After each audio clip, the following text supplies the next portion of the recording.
तो आज से हम लोग फाइनली शुरू करने जा रहे हैं हिस्ट्री चैप्टर नंबर 1 यूरोप में राष्ट्रवाद। यूरोप में राष्ट्रवाद में जितना भी ऑब्जेक्टिव है, आज ऑल ऑब्जेक्टिव को कवर करने वाले हैं इसी एक वीडियो में। तो चलिए शुरू करते हैं। तो देखिए यहाँ फर्स्ट में दिया हुआ है, इटली एवं जर्मनी वर्तमान में किस महादेश के अंतर्गत आते हैं? यूरोप महादेश के अंतर्गत आते हैं। यूरोप महादेश के अंतर्गत आते हैं। फ्रांस में बुर्बो वंश शासक वंश की पुनर्स्थापना वियना कांग्रेस द्वारा की गई थी। इसका मतलब हुआ फ्रांस में बुर्बो वंश शासन वंश की पुनर्स्थापना किसके द्वारा की गई थी? वियना कांग्रेस के द्वारा की गई थी। वियना कांग्रेस के द्वारा की गई थी। फिर मेजनी का संबंध कार्बोनरी संगठन से था। मेजनी का संबंध किस संगठन से था? मेजनी का संबंध कार्बोनरी संगठन से था।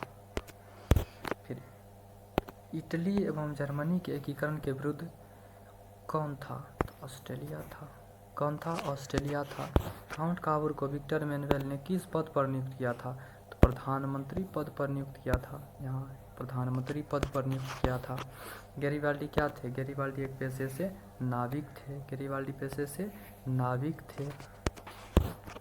जर्मन राइन राज्य का निर्माण किसने किया? जर्मन राइन राज्य का निर्माण नेपोलियन बोनापार्ट ने किया था। जर्मन राइन राज्य का निर्माण नेपोलियन बोनापार्ट ने किया था।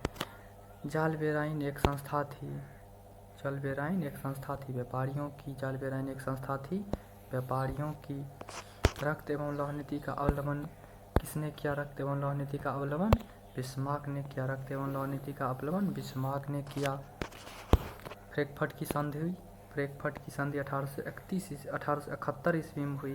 फ्रैंकफर्ट की संधि 1871 ईस्वी में हुई। ऑब्जेक्टिव लगभग हर एक साल रहता है, आप लोग इसे अच्छा से तैयारी कीजिए।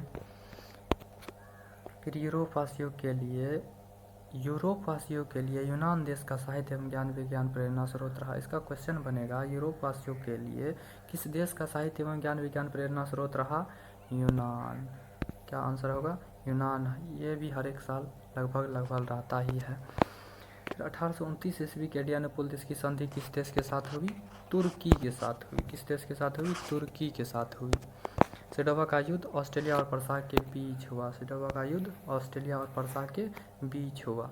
फिर 1848 ईस्वी की फ्रांसीसी क्रांति ने किस युग का अंत कर दिया? पुरातन युग का भी अंत कर दिया। ये भी लगभग बिहार बोर्ड में आते रहता है। यूनान को स्वतंत्र राष्ट्र घोषित करने के बाद बवेरिया के शासक ओटो को यूनान का राजा घोषित कर दिया गया।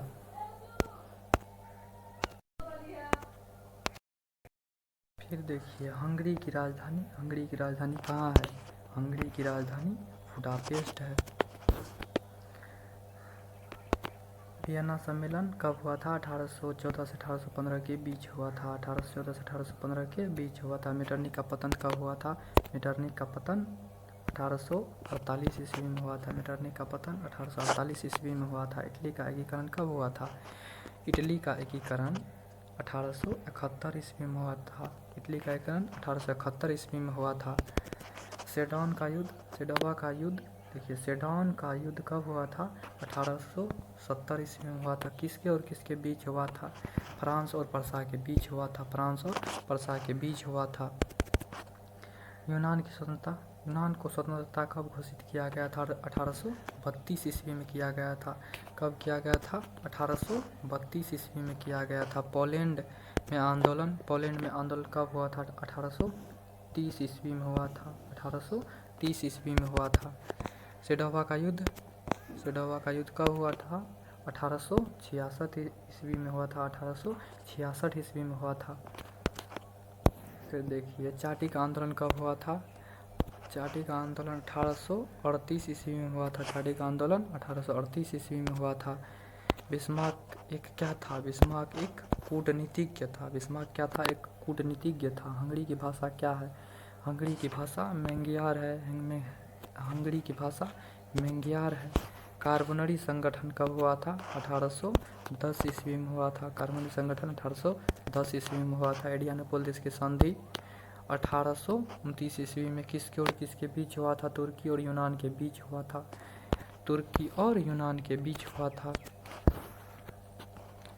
फिर देखिए इटली और जर्मनी के समय फ्रांस का शासक नेपोलियन तृतीयक था। इटली के एकीकरण का मसीहा किसे कहा जाता है? मेजनी को कहा जाता है। ऑस्ट्रेलिया देश का हंगरी पर पूर्ण आधिपत्य था। क्वेश्चन बनेगा ऑस्ट्रेलिया देश का पूर्ण आधिपत्य किस पर था? तो हंगरी पर था। शेल्सविन और होल्स्टीन का संबंध जर्मनी देश के एकीकरण से है। देखिए शेल्सविन और होल्स्टीन राज्य जो है ये जर्मनी के एकीकरण से जुड़ा हुआ है। फिर देखिए 1870 ईस्वी में फ्रांस एंड पर्सा का युद्ध सेडोवा में हुआ था। क्वेश्चन बनेगा सेडोवा का युद्ध किसके और किसके बीच हुआ था? तो फ्रांस और पर्सा के बीच हुआ था। युवा इटली यंग इटली का संस्थापक कौन है? मेजनी है। कब हुआ था? 1831 ईस्वी में हुआ था। कब हुआ था? 1831 ईस्वी में हुआ था। सर्डिनिया पिनबाउन का नया शासक, देखिए सर्डिनिया पिनबाउन का नया शासक विक्टर इमैनुएल था। ये भी पूछता है क्वेश्चन में। फिर देखिए यूनान स्वतंत्रता आंदोलन के दौरान लॉर्ड बायरन कवि शहीद हो गए। कौन शहीद हो गए? लॉर्ड बायरन कवि शहीद हो गए। जाल्बेराइन का संस्थापक पर्सा ने की थी। कौन की थी? पर्सा ने की थी। फिर देखिए यूनान के स्वतंत्रता संग्राम में तुर्की पराजित हो गया था। क्वेश्चन बनेगा यूनान के स्वतंत्रता संग्राम में कौन पराजित हो गया था? कौन पराजित हो गया? तुर्की पराजित हो गया था। यूरोपीय सभ्यता का पालन यूनान को कहा जाता है। किसे कहा जाता है? यूरोपीय सभ्यता का पालन यूनान को कहा जाता है। एक्ट ऑफ यूनियन कब लागू हुआ था? 1707 ईस्वी में। एक्ट ऑफ यूनियन 1707 ईस्वी में लागू हुआ था। 1789 ईस्वी की फ्रांसीसी क्रांति के समय बुर्बो राजवंश का शासक था। कौन था? बुर्बो राजवंश। नेपोलियन संहिता कब लागू हुआ था? नेपोलियन संहिता 1804 ईस्वी में लागू हुआ था। ये सब क्वेश्चन अति महत्वपूर्ण है, आप लोग इसे ज़रूर पढ़ें, पूरा फुल याद रखें। आपको अगर जब ये PDF चाहिए तो आप मेरे व्हाट्सअप नंबर पे कॉल कर सकते हैं। लास्ट में व्हाट्सअप नंबर दे दिया जाएगा। फिर देखिए जर्मनी के एकीकरण के लिए बिस्मार्क ने 3 युद्ध किए थे। क्या युद्ध हुआ था? जर्मनी के एकीकरण के लिए बिस्मार्क ने 3 युद्ध किया था। जब हम आप लोग वीडियो में देख सकते हैं कौन कौन युद्ध किया हुआ था। फिर देखिए वियना कांग्रेस में मेजनी सम्मिलित नहीं था। देखिए ब्रेट लिस्टो-वेस की संधि रूस और जर्मनी के बीच हुआ था। ब्रेस्ट लिस्टो-वेस की संधि रूस और जर्मनी के बीच हुआ था। पर्सा का शासक विलियम प्रथम था। कौन था? विलियम प्रथम था। यूरोप का मसीहा किसे कहा जाता है? यूरोप का मसीहा तुर्की को कहा जाता है। किसे कहा जाता है? तुर्की को कहा जाता है। नेपोलियन ने जर्मनी में राष्ट्र राइन संघ की स्थापना की थी। फिर यूरोप, देखिए यंग यूरोप के संस्थापक कौन है? मेजनी है। और कब किया था? 1834 ईस्वी में किया था। 1834 ईस्वी में किया था।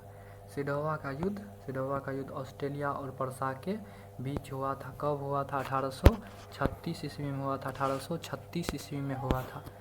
मेटरनिख, देखिए मेटरनिख ऑस्ट्रेलिया का चांसलर था। लाल कुर्ती नामक संस्था का गठन गैरिबाल्डी ने किया था। राष्ट्रवाद की अवधारणा का जन्म पुनर्जागरण घटना से ही माना जाता है। सेडोन का युद्ध के बाद जर्मनी के एकीकरण पूरा हुआ। जर्मनी का एकीकरण पूरा हुआ। फिर देखिए इटली के एकीकरण का मसीहा मेजनी को कहा जाता है। इटली के एकीकरण का मसीहा किसे कहा जाता है? मेजनी को कहा जाता है। इटली के एकीकरण का तलवार किसे कहा जाता है? गैरिबाल्डी को कहा जाता है। इटली के एकीकरण का तलवार किसे कहा जाता है? गैरिबाल्डी को कहा जाता है। इटली के एकीकरण का दिमाग, देखिए मतलब सोच था किसका सोच था? तो काउंट काउर का सोच था कि एक दिन इटली का एकीकरण होगा। काउंट काउर ने ही दिमाग लगाया था इटली के एकीकरण पे, तब जाकर के इटली का एकीकरण संभव हुआ। अगर जब आप लोगों को ये वीडियो पसंद आए तो आप लोग चैनल को सब्सक्राइब कर सकते हैं। इसी तरह के हम वीडियो लाते रहते हैं। आप लोगों को हिस्ट्री का फुल ऑब्जेक्टिव मिलेगा। ऑल सब्जेक्ट का चैप्टर बाय चैप्टर ऑब्जेक्टिव आपको मिलता रहेगा। आप लोगों को चैनल से फ़ायदा हो तो चैनल को सब्सक्राइब कर सकते हैं।